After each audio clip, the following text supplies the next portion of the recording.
CDP1 Sahod Reveal. Tutulog pa. Sorry. Tatanong ko lang sana. Ano ba yung sahod ng CDP3? CDP3, no? May iba yun eh, no? CDP1. Oh, sa Royal Caribbean kasi may tatlo tayong klase ngayon. Yun. CDP3, Okay. CDP2, Okay. CDP1. Okay. CDP3 nasa 1.3 yan. Okay.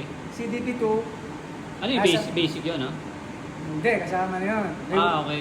1.5 yung CDP2. Okay.